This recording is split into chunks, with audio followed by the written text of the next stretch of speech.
अमेरिकी राष्ट्रपति Donald Trump ने एक बार फिर ईरान को लेकर सख्त रुख अपनाते हुए बड़ा बयान दिया है।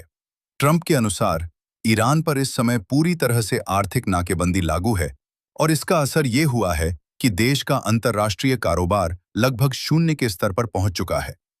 उन्होंने कहा कि अमेरिका की यह रणनीति ईरान पर दबाव बनाए रखने के लिए है और इसे आगे भी इसी तरह जारी रखा जाएगा। हालांकि ट्रंप ने यह भी स्पष्ट किया कि वर्तमान समय में अमेरिका और ईरान के बीच कोई प्रत्यक्ष युद्ध नहीं चल रहा है, लेकिन हालात बेहद तनावपूर्ण बने हुए हैं। ट्रंप ने अपने बयान में ये भी संकेत दिए कि आने वाले समय में क्यूबा पर भी ध्यान केंद्रित किया जा सकता है।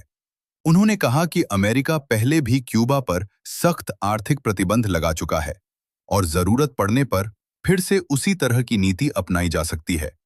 उनका मानना है कि आर्थिक दबाव किसी भी देश को झुकाने का सबसे प्रभावी तरीका है और इसी रणनीति के तहत ईरान को भी घेरने की कोशिश की जा रही है। इस बीच ट्रंप ने ईरान को लेकर एक और कड़ी चेतावनी दी है। उन्होंने कहा कि अगर कोई भी ईरानी जहाज अमेरिकी नाकेबंदी के दायरे में आता है तो उसे तुरंत नष्ट कर दिया जाएगा। उन्होंने साफ शब्दों में कहा कि इसके लिए वही तरीका अपनाया जाएगा जिसका इस्तेमाल अमेरिकी बल समुद्र में ड्रग तस्करों के खिलाफ करते हैं। ट्रंप ने दावा किया कि हाल ही में अमेरिकी कमांड द्वारा एक ड्रग तस्कर की नाव को नष्ट करने का वीडियो जारी किया गया है और इसी तरह की कार्रवाई ईरानी जहाजों के खिलाफ भी की जा सकती है। अमेरिकी राष्ट्रपति ने यह भी जानकारी दी कि ईरान पर नाकेबंदी को प्रभावी बनाने के लिए अमेरिका ने 15 से अधिक वॉरशिप तैनात कर दिए हैं। इन युद्धपोतों की मौजूदगी से खाड़ी क्षेत्र, खासकर स्ट्रेट ऑफ हॉर्मुज में तनाव काफी बढ़ गया है। यह जलमार्ग दुनिया के सबसे महत्वपूर्ण तेल परिवहन मार्गों में से एक माना जाता है और यहां किसी भी प्रकार का टकराव वैश्विक अर्थव्यवस्था को प्रभावित कर सकता है। ट्रंप के इस कदम के बाद अब ईरान और अमेरिका इस रणनीतिक क्षेत्र में आमने सामने आ गए हैं। दूसरी ओर Islamic Revolutionary Guard Corps (IRGC) ने भी अमेरिका को कड़ा जवाब दिया है। ईरान के सैन्य अधिकारियों ने साफ कर दिया है कि वे किसी भी दबाव में झुकने वाले नहीं हैं और अगर स्थिति युद्ध तक पहुंचती है तो ईरान अपनी पूरी ताकत के साथ जवाब देगा। IRGC के ब्रिगेडियर जनरल हुसैन मोहब्बी ने कहा कि यदि संघर्ष बढ़ता है तो ईरान पहली बार अपनी ऐसी सैन्य क्षमताओं का प्रदर्शन करेगा जिनके बारे में अभी तक दुनिया को पूरी जानकारी नहीं है। ईरानी अधिकारियों का कहना है कि उन्होंने नई तरह की युद्ध रणनीतियां तैयार की हैं, जो पारंपरिक युद्ध से अलग होंगी और दुश्मन के लिए उन्हें समझना और रोकना बेहद मुश्किल होगा। उन्होंने यह भी चेतावनी दी कि अगर अमेरिका ने नए हथियारों का इस्तेमाल किया तो ईरान भी उसी स्तर पर जवाब देगा।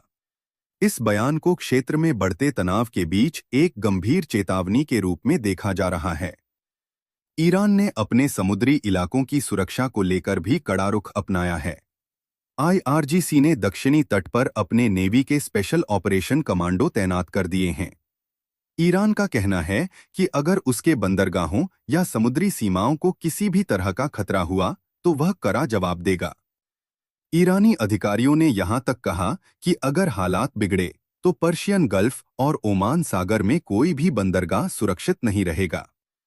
इस पूरे घटनाक्रम के बीच यह साफ नजर आ रहा है कि एक तरफ अमेरिका अपनी नाकेबंदी और सैन्य ताकत के जरिए ईरान पर दबाव बना रहा है, वहीं दूसरी तरफ ईरान भी किसी तरह की नरमी दिखाने के मूड में नहीं है।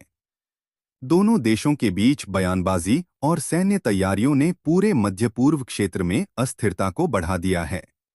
अंतर्राष्ट्रीय स्तर पर भी इस स्थिति पर नजर रखी जा रही है, क्योंकि अगर यह टकराव बढ़ता है तो इसका असर वैश्विक तेल आपूर्ति और व्यापार पर पड़ सकता है। अब बात करते हैं देश के अलग अलग हिस्सों से आई कुछ बड़ी खबरों की। मध्य प्रदेश के पन्ना जिले में एक हैरान कर देने वाली घटना सामने आई, जहां खेत में लगी आग बुझाने पहुंची फायर ब्रिगेड की गाड़ी खुद ही आग की चपेट में आ गई। इस घटना के बाद मौके पर अफरा तफरी मच गई। बाद में दूसरी दमकल की गाड़ी को बुलाया गया, जिसने काफी मशक्कत के बाद आग पर काबू पाया।